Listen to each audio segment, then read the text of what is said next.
have these, again, airplane-shaped holes in the side of the building. If Mr. Walter were correct, we would have fuselage-shaped holes in the side of the buildings, where the wings did fold back in on them. And again, it's this case where we have a media personality who is doing his best to put the official story out there and to make the official story stick, no matter the absolutely unbelievable leaps of logic that it entails. And I can't think of any other situation other than 9/11 where we're expected to believe this. I mean, can you think of anything, Dallas? Well, didn't you get the memo that Flight 77 did in fact have rubber wings? Well, budget cuts at Boeing, right? I just couldn't believe it, though. It was absolutely crazy. Now, in the interest of time, I'm not going to continue on the media at this point. There is literally a mountain of sound clips and other evidence that we really could compile here. We're going to go ahead and move on, though, because I know we're getting a little crunched for time. What else would you like to add to this, Dallas? Well, I think that this is a real snapshot of both Walter and McIntyre, both putting themselves into a hole on day one, and I guess not even necessarily a bad hole, at least on McIntyre's part, because it does sound like he was reporting that which was, I keep on hearing, pretty obvious. It's pretty obvious there ain't no plane there. Okay, and it's a bizarre snapshot of people either trying to preserve their careers or advance them or I don't know. Having worked in the media myself, I can certainly understand the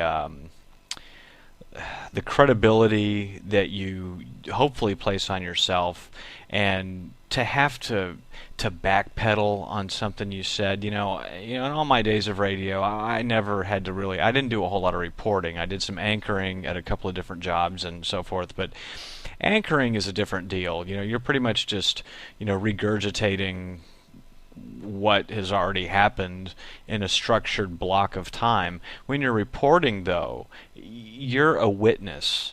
You're actually there, and your account is not legal, I suppose, but it says a lot about you. And to speak the truth, as McIntyre seems to have, and then to have to completely do a 180. I mean, do these people understand that we have the ability to record, and we have for better than, a half century? People can go back and compare what you said before to what you're telling us now, and it's absolutely ridiculous. On Mike Walters' part, he's just full of it all the way around. I mean, he started off with a lie, and I guess in his case it's even more pathetic because he starts off with a completely goofy concept of having seen this plane traveling. I think the official story says it was coming in at 435 miles per hour. I could be wrong, but I believe that's what it states. 535 miles an hour? Yes. Okay, well, my understanding is that it's not even possible for a jet to be traveling at that speed, at that altitude. I'm not an aviator, I'm not a pilot, at least not when I'm not online, and even then I'm flying World War II aircraft, which, I mean, you're you're pushing the limits to get that thing to dive and hit 500 miles an hour, period. But if that's true, let's say it is true.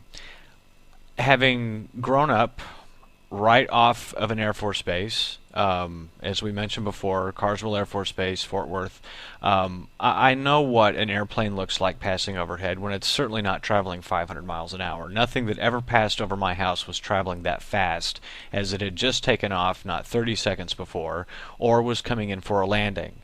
But let's go with it.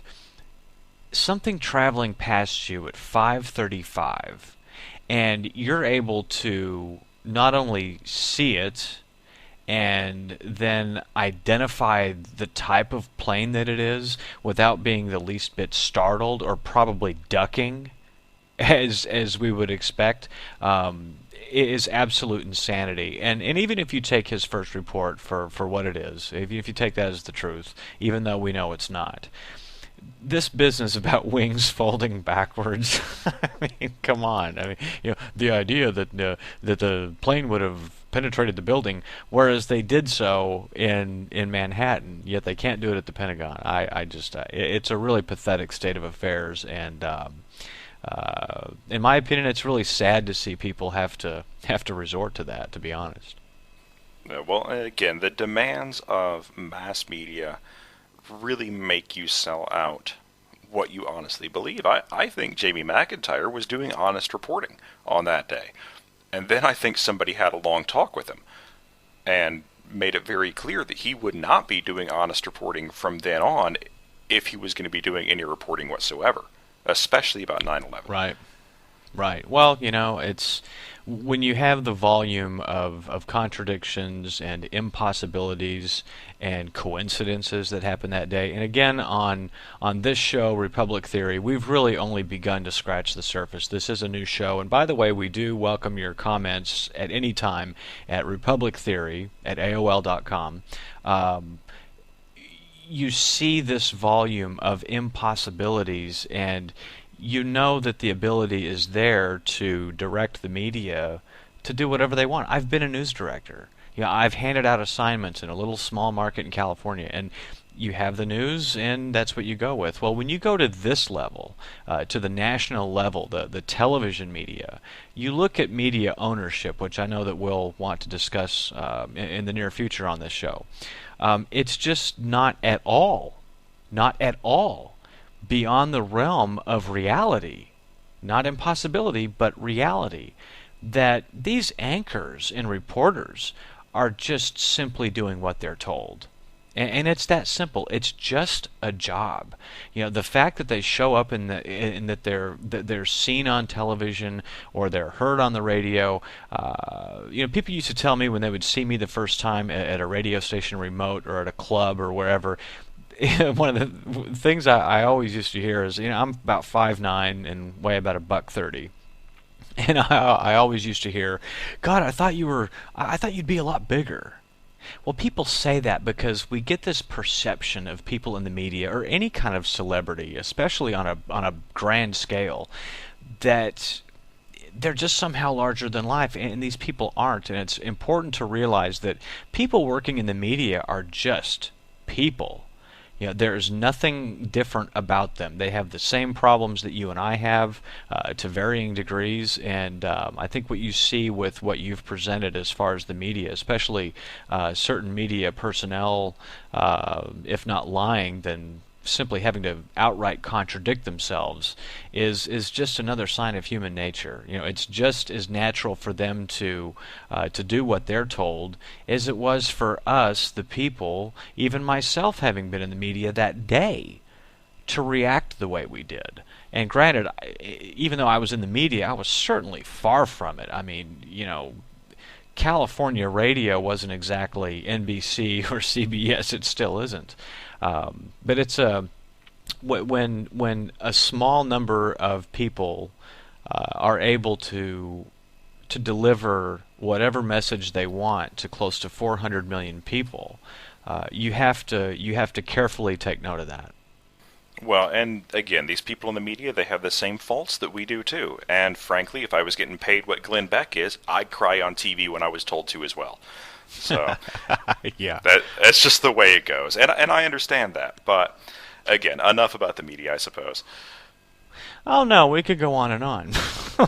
We could really go on and on. We'll have to make another show out of it, though. Again, we do welcome your comments anytime at Republic Theory at AOL.com. We do check them, and next week we'll start going into a little bit about what we're getting in our email box. And I think, Warren, you have a new thing you'd like to kick in, which is a great idea. I do. This is what exactly is this? This is our debunker rule of the week. If you're going to be a debunker, if you're going to attempt to debunk 9/11 so-called conspiracy theories, these are the rules you have to follow. And this week's rule number 1, most important rule, you can't use the official story to prove that the official story is right. Right. How easy is that? You can't take the 9/11 Commission report and tell me, hey, the 9/11 Commission report is true because it says it's